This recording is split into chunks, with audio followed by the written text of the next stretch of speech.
근데 사실 일반인들도 신문고처럼 이렇게 뭐 청와대에다 민원 청구를 하면 다 들어주는데 일반인 취급도 못 당하고 있는 거 아니냐라는 그런 얘기를 지금 사실 하소연을 하고 있어요. 이 문제는 기본적으로 두 사람이, 그러니까 박근영 씨 부부가 해결해 가야 될 문제고, 또 자기네들이 좀 어렵다고 굉장히 하소연하고 있는데, 자, 이거 듣는 일반 서민들 같은 경우는 진짜 서민들 어려운 사람들이 얼마나 많습니까? 얼마나 많은데 네. 그거는 그 어려운 사람들이 자기가 땀을 흘리면서 이렇게 이제 어려움을 이제 좀 돌파해 보려고 이렇게 노력을 하고 있는데, 자기가 박근혜 대통령이 안 도와줘서 이렇게 우리가 어려움에 처했을 수 있다라고 이런 식으로 변명을 하면서 하는 거는 사실 전달하면서 막노동 같은 거라도 사실 해서 네, 사실 그래서 생활을 직접적으로 이제는 네. 원금이나 이자를 갚아야 되는 거 아니냐라고 했는데 모든 거를 이제 노력을 했지만 다 막혔다.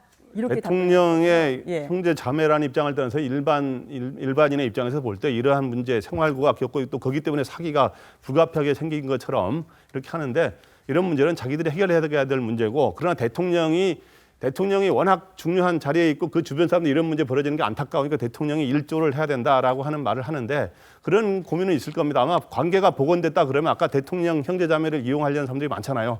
또 주변에 또 몰려들어서 또 어떤 일을 할지 모르기 때문에 돕는 건 돕는 거고, 그래 관계 복원이라든가 이런 것들에 대해서는 또 잘못 오해되지 않도록 잘 처신할 필요가 있는 것 같습니다.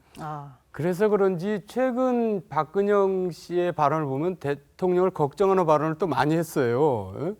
언니를 도와야 되는데 뭐 언니를 돕기 위해서 그런다, 네. 이런 증들. 그러니까 이제 여러 가지 하소연을 많이 한 걸로 보여지긴 합니다. 근데 과거에 이제 청와대 시절에 어떻게 지냈는지 우리가 잘 모르지만은 그때는 참 좋은 남매 자매로 지냈을 텐데, 고 교수님은 그런 내용을 잘 알고 있지 않습니까?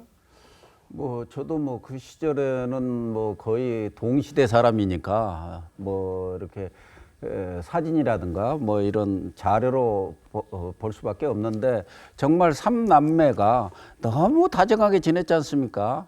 그러나 이제 이렇게 커가지고 이렇게 정치적인 입장이 달라지고 또 부모님이 돌아가시고 그러면서 이렇게 참 민망한 상황으로 번졌는데, 어쨌든 제가 볼 때는 박근혜 대통령도 그렇고 박지만 이지 회장도 그렇고 저 밑빠진 독이다. 그동안 많이 도와줬을 것 아닙니까? 본인도 얘기하잖아요. 네. 저 이지 회장, 박지만 회장이 도와주고 자기 공과금 신도 정도는 도와준다, 이렇게 본과한테 얘기했어요. 또 신세를 예. 지고 있다. 그러다 보니까 이것도 한두 번 도와주는 것이지, 그것도 도와준다는 것도 뭐 미성년이라든가 좀 잘하는 사람이 아니고, 성년은 자기 인생을 자기가 책임지는 거 아니겠습니까? 그런 부분에 있어서 좀 너무 두 분이 좀 어떻게 보면 인생을 무책임하게 살아왔다 할까? 그동안 뭐 무슨 정치를 합니까, 저러분들이.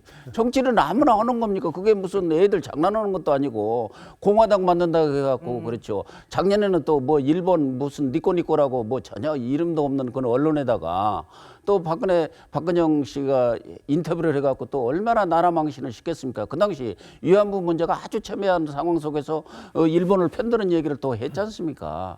이런저런 상황들을 볼 때 뭐 박근혜 대통령만을 탓하기도 어렵고, 그렇기 때문에 본인 스스로 해결해 나가야 할 문제이지, 뭐 대통령의 동생이다, 뭐 누구의 무슨 딸이다, 이것 가지고 얘기할 사안은 아니라고 봅니다.